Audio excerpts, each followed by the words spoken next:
Episode. It don't matter what episode. I'll name them as we go. Episode post fart. Post fart. Yeah, we can talk about that. All right, what's up? What's up? Welcome back to Bikes, Barbells, and Beers. I am Big Bob.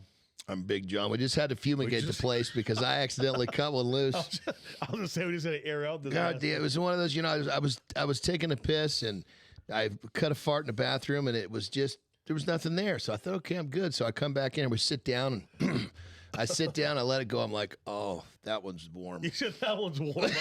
You know, if it's warm, the turd's not too far away, which means it's gonna stink. And I was like, uh-oh. And he's like, what's wrong?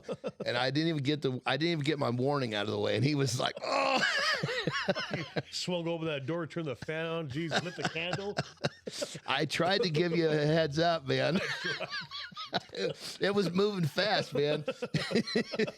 No, now I have an honest question. So if they are warm, is that what that means? Well, see, and coming from a guy who has made his whole fucking life and career out of eating a lot, because obviously eating is a big part of what, you know, and there's so much with nutrition and trying to understand what it works and how the digestion works. Yeah, I mean, I've eaten a lot, I've shit a lot, and I've farted probably even more. So to answer that question, my formula for understanding is that when the hotter it is, the closer it is. Okay. So, like, I guess that makes sense, though. Yeah, and so, like, for me, you know, we all had times like, you know, you let a fart, you're like, fuck, did I just shit my pants? You just, what's the word, shart? Shart, yeah. Well, here's my rule of thumb. If it's hot, real hot, and it doesn't cool off in 3 seconds, that means I left something behind. I left something behind. So, you know, I mean, but I mean, you're talking about a guy, I mean, speaking of myself, I take a minimum of 3-4 shits a day. Really? There's a lot of activity there. Wow. You know? Okay. Yeah. But you should. I don't know how we got on this. I mean, I know how, but you should be taking at least one. They say, right? So someone's not like, well, I'm not taking 3 or 4. Healthy. If you're not, if you're not shitting once a day, that's it's waste that's in there. Okay. Kind of interesting side note. So of course, everybody knows I'm a coach, and nutrition consulting is really the basis of what I do. Training, of course, I do that too, but the nutrition is the basis. It's like if you don't put gas in the motorcycle's not going anywhere. Right. Well, if the nutrition's the gas, motorcycle's the training. So when I get people, a lot of times it's like powerlifters who, I mean, they've been training and eating to get big and strong for a long time, but they don't understand truly how nutrition works. And what I mean by that is they're eating foods that they think are really helpful to the body, but the body doesn't recognize it as helpful. What I mean by this, it's not macronutrients, it's micronutrients. So to give you an example, you could have 30 grams of protein that the body really likes, or 30 grams of protein the body doesn't give 2 shits about. Like whey protein, body doesn't really care much about whey proteins. It's very incomplete.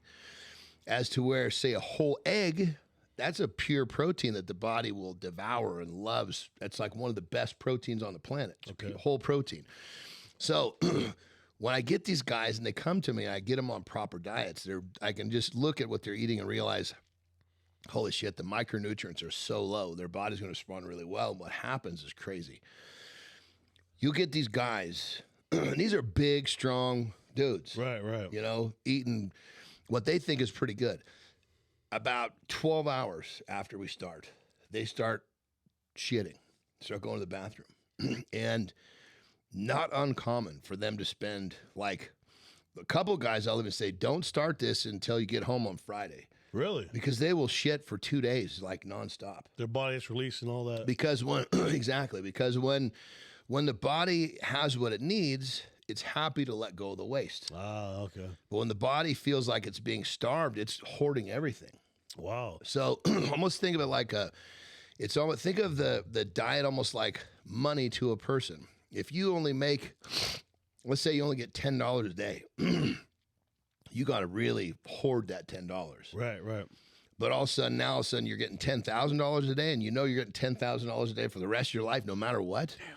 You don't give a shit about saving any of that. because you got 10,000 more tomorrow. Right. You're going to spend it all because, well, I get 10,000 more tomorrow.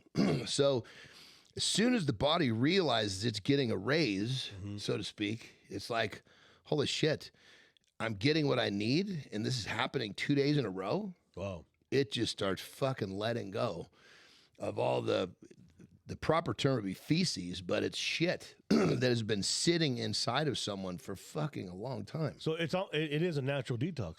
100%. Because you know, shit or feces, poop, whatever the fuck you want to call it, it's purely toxic. Wow. It's toxicity that the body needs to get rid of. And so I know it's toxic. And so the crazy part about what I'm explaining is that when this happens, usually people will feel like the term that they'll use is they feel clean. They can't really describe it other than, but really what they're feeling is they're not, because even though it's in your colon, your body's trying to contain and trap all that toxicity, but it has a hard time doing it. So when that stuff is gone, now keep in mind, if you're going to the bathroom once a day, and keep in mind, these people are going to the bathroom once a day, but the body's not releasing everything it should. So this all goes back to, should you be going to the bathroom once a day? Yes. But more importantly, what should be happening is you should actually recognize that you're not only, if you're not going to the bathroom regularly, that's usually a problem. And then what you should, if you start to see, if you actually take and you make your diet a little bit better. A lot of people, it's hard for people to understand what that is. But if you make an effort to make your diet better, let's just say that you started eating. This is a little test. Let's just say that you at home said, okay, I'm going to get rid of processed food. No more fast food. I'm going to eat real foods for 2 days.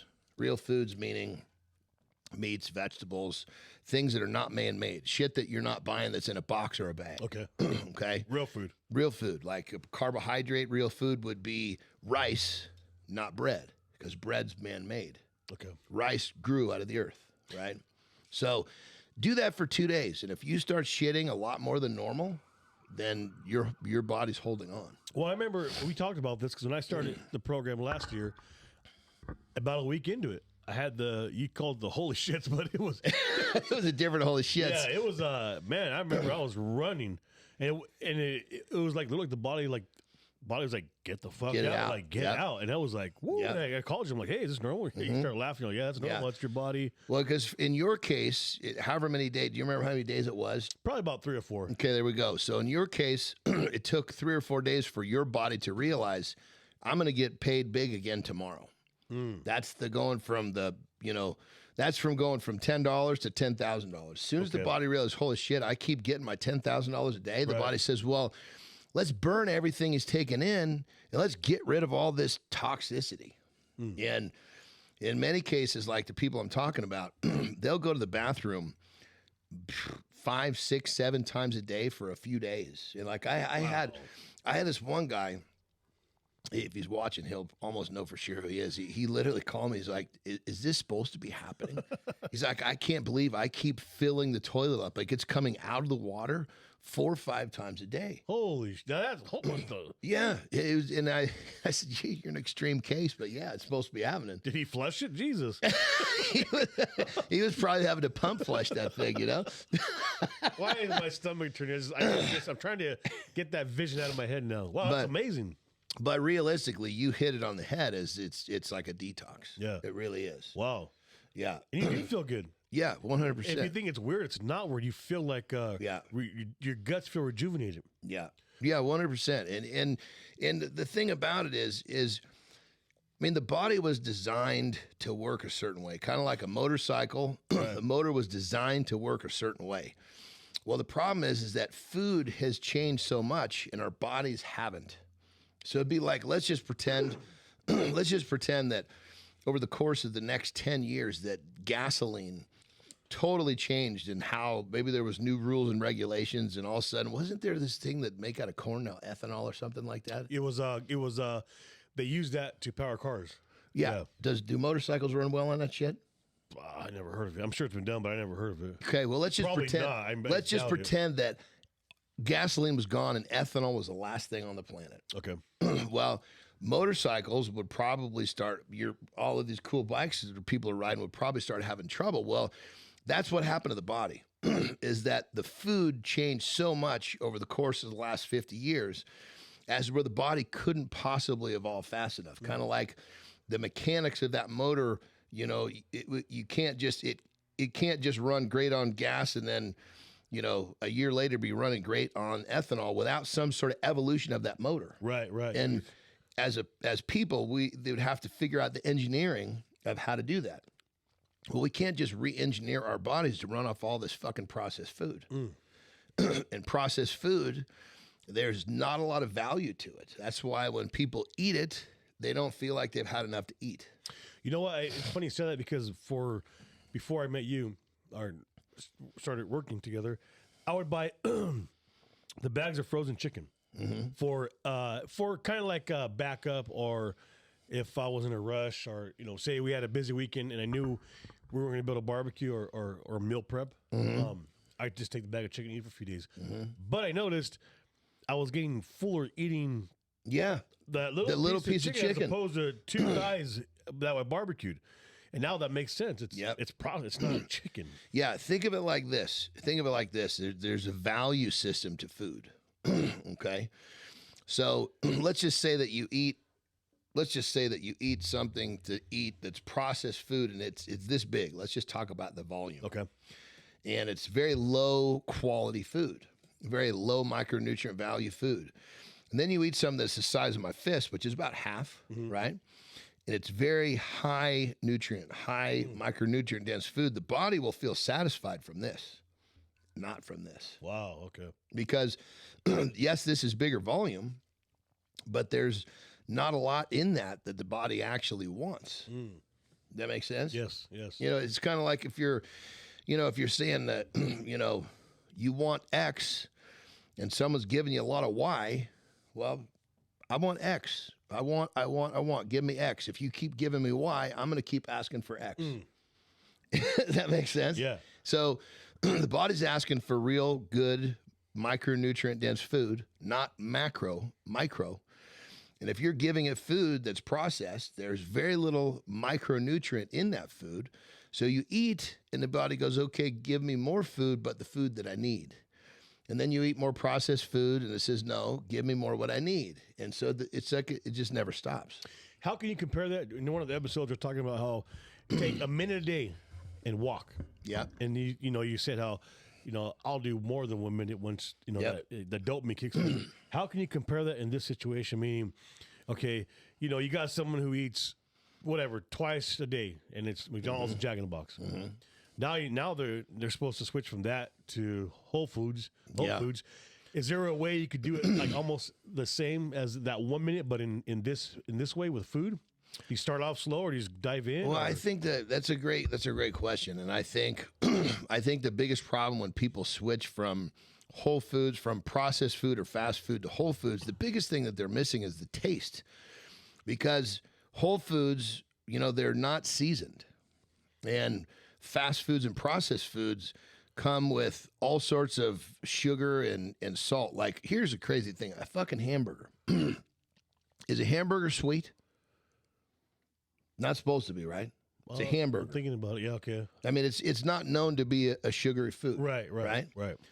Go to your favorite fast food place and look at how much fucking sugar is in a big hamburger. It will blow your fucking mind. I'll look it up right now. You're not supposed to have sugar in a hamburger. Well, it's because you don't really taste the sugar because they put salt in to offset the sugar. So you're getting both. Yeah. That's why it's such a rich flavor, because you're getting a lot of sugar and a lot of salt. So if you go, let's just say, okay, I'm going to stop eating Big Macs and I'm going to start eating eggs and chicken, let's just say. Well, you better season the shit out of that fucking food. But you know what? And I've said this before. The food is good. There's nothing. Well, people think like bland and it's like, dude, he just said it, season and make it what you want. So here's what I would suggest to answer that question for those that were trying to make that switch. A lot of times what happens is people who cold turkey, they just have a hard time with doing it. So what I would suggest is kind of wean yourself off of it, meaning try to, if you're going to have some real food and have some processed food, maybe even in the same meal, because your body will get the nutrients it needs, and you're going to get the taste you need. Right. And then little by little, just kind of wean yourself off. But the best, I mean, that's one methodology. But if you really want to take it serious, what you just said is really the truth. If people would take the time to season the food, you buy something that's processed, it's already seasoned for you. Right. So you have an extra step. But, I mean, fuck. Anything that's fucking worth a damn in this life is not easy. No. I mean, that's a whole nother show in itself. I mean, if you can find a way to enjoy, challenge or suffering or whatever you want to call it, life will be real fucking easy. Yeah, but it wouldn't be fun though. Because I can't lie. Sometimes you go through these valleys, whatever, and it's kind of fun.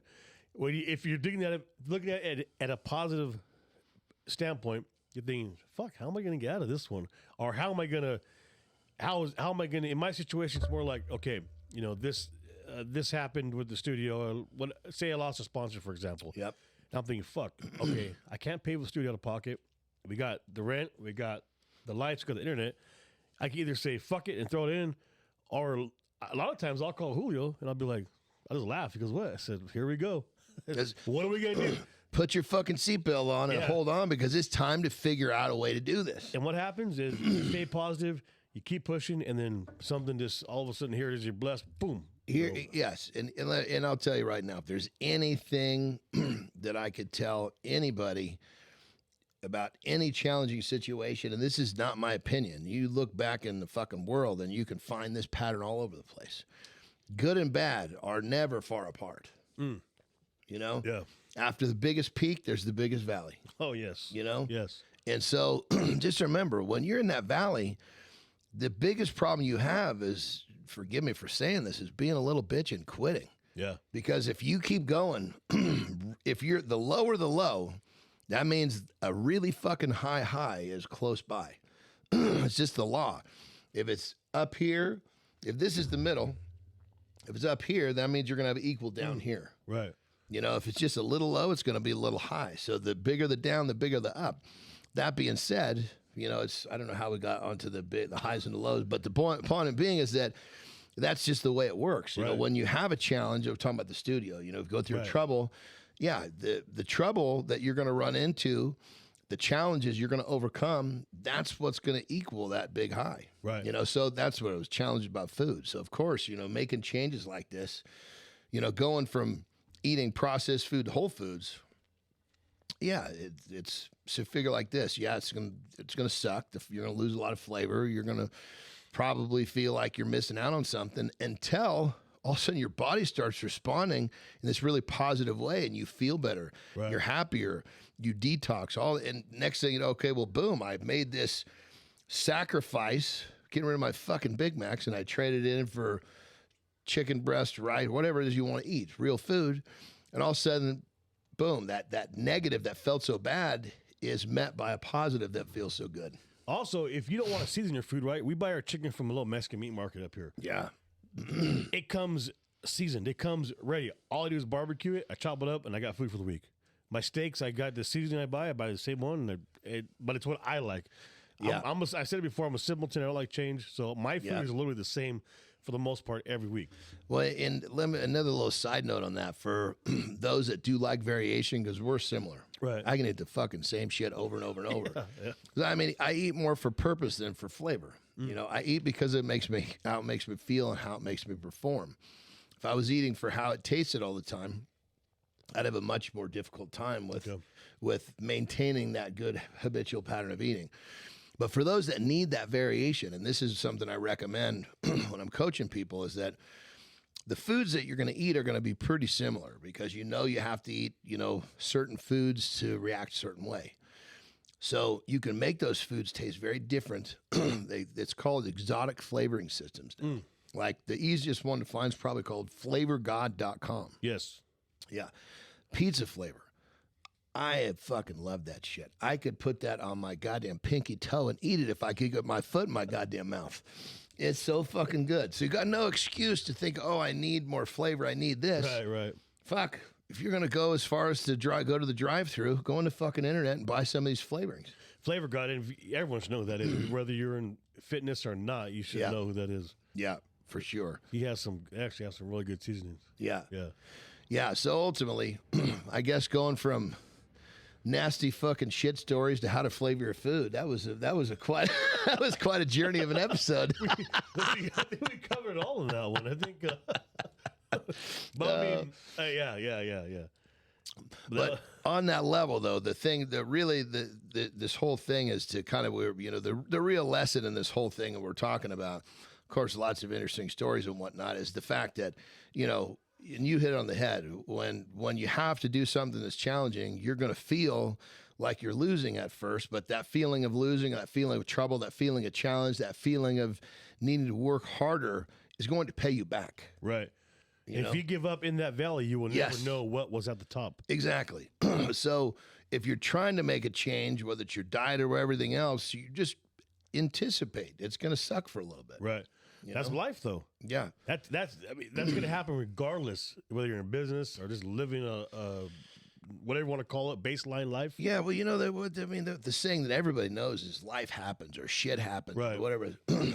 I don't think that anybody on the planet can say, yeah, my life is always easy. My life is always, no, life is up and down and left and right and every fucking which direction.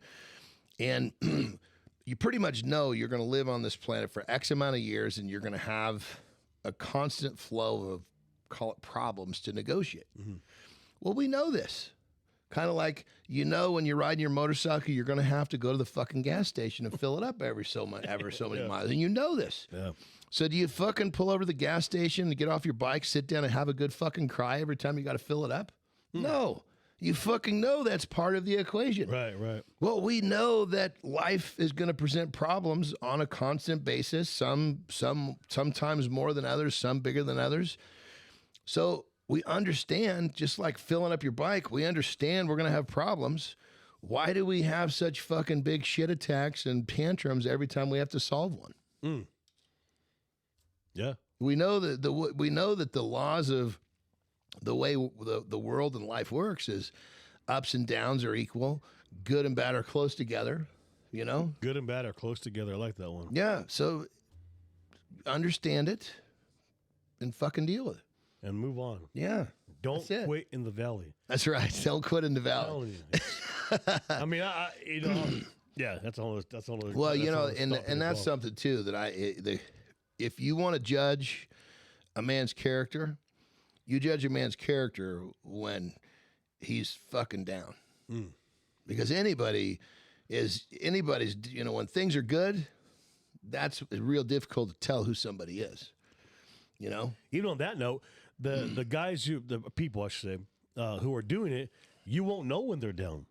Yeah, that's another point too. You just think, man, that John is always kicking ass, and that's very true. Because when you get good enough at negotiating the problems, you find like one of the things that like this year that I'm trying to be more aware of in my own life is that I'm trying to recognize that I have to meet the challenges of my life with more enthusiasm. Because it's that enthusiasm, that momentum that makes it easier to get over the hurdles and the obstacles. And again, I know they're coming, so I need to have, because really if you really want to break it down here, the challenges in your life are one simple fucking thing: opportunities to get better. Because if you have to overcome something, you're going to be a stronger, better, smarter, whatever you want to call it, version of yourself. Right. And if every time you negotiate a problem, you get better, what's wrong with that? And life happens for us, not to us. Wow. Yeah. Church. No. What was that? No, you're absolutely right. You're absolutely because right. You're going to decide. It's going to go one way or the next. It's right down the fucking middle. Am I a fucking victim, or am I an ass kicker? We could be ass kickers. That's it. That's it. There's already a lot of victims out there. You know what I mean? Yeah. Nobody wants to fuck. If you're banging that fucking victim drum, unfortunately, the only fucking person listening is yourself. Exactly. You're the only one. Yeah. Man, there it is. That was bam. Once again, off topic. What do we call it? It's a life hack. There we go.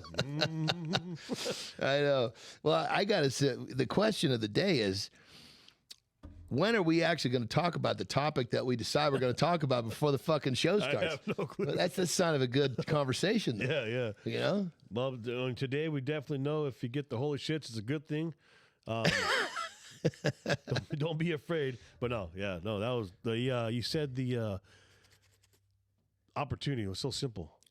Like, I was waiting for this big old deep thing about, What were we saying about opportunity? How you said, how do you fix the problems, or look at it as an opportunity to grow. I mean, it's the truth. If you think about all of you guys that are checking this out. Think about a circumstance that you just in the moment you're like, it's happened to me too. I'm not fucking pretending that I'm any better than anybody else. Motherfucker, I don't know how I'm going to get through this. It seems you just cannot see the fucking light at the end of that tunnel. Right. And you live in a little doom for a little while. Like, you just don't understand how you're going to make it. As long as you don't quit, by the time you get through it, you look back and go, motherfucker, I'm so fucking glad I got through that, because look at what came of this. And as much as it hurts, as much as it seems like forever, but it's really only that long. Yes. It's like, if, say this was a week-long thing. Yes. A month later, like, man, that was it? Pain and discomfort is very, very temporary. Yeah. And the thing about it is, when you're in it, it feels like it's going to last forever. Oh, yeah. Yeah. But it's not. It's not. And the longer it lasts, the better you're going to get. Yes. And as long as you take from it and learn. That's it. Opportunities. The simple fucking thing is just have the fucking balls to get back to your feet and try again.